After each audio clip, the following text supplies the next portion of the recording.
চট্টগ্রাম বিশ্ববিদ্যালয় কেন্দ্রীয় ছাত্র সংসদ ও হল সংসদ নির্বাচনে মনোনয়নপত্র সংগ্রহের প্রথম দিনে ২৭ জন প্রার্থী মনোনয়নপত্র সংগ্রহ করেছেন। এর মধ্যে ২৫ জন কেন্দ্রীয় সংসদে আর ২ জন হল সংসদে মনোনয়ন তুলেছেন।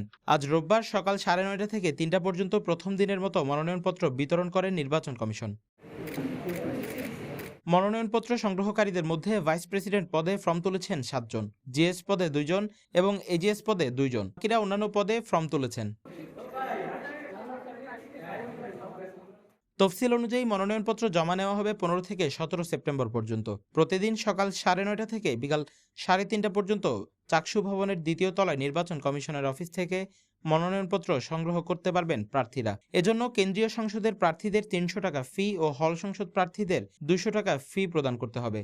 প্রতিশ্রুতি থাকবে হচ্ছে আমার হলের যে লাইব্রেরি থাকবে, সেমিনার থাকবে, সেটিকে সুগঠিতভাবে একটি পর্যাপ্তভাবে বই এবং আদার্স যে সামগ্রীগুলো থাকবে সেগুলোকে ভালোভাবে পর্যাপ্তভাবে দেখাশোনা করা এবং সেগুলোর নিয়ম শৃঙ্খলা বজায় রাখা, একটি পরিচ্ছন্ন সেমিনার এবং লাইব্রেরি দেওয়া। আমাদের লাইব্রেরি রুম এবং হচ্ছে রিডিং রুম পর্যাপ্ত নয়, আমি সেটাকে পর্যাপ্ত করার চেষ্টা করব। আমার যথাসম্ভব চেষ্টা থাকবে সম্পাদক হিসাবে।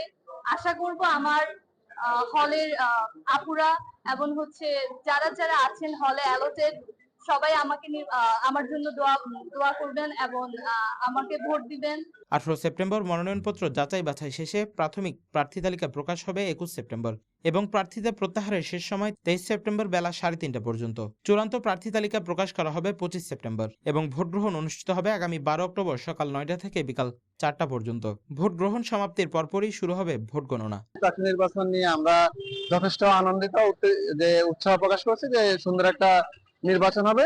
আমরা সকল দলমত নির্বিশেষে যারা শিক্ষার্থীদের জন্য কাজ করবে, আমরা সবাই এরকম প্রার্থী বাছাই করার জন্য উদ্গ্রীব হয়ে আছি। আমরা আশা করতেছি আগামী ১২ই অক্টোবর চট্টগ্রাম বিশ্ববিদ্যালয় কেন্দ্রীয় ছাত্র সংসদে একটা স্বতঃস্ফূর্ত নির্বাচন হবে। আমরা সেই নির্বাচনে ভোট দেওয়ার জন্য উদ্গ্রীব হয়ে আছি। News desk, CTG post, Chittagong.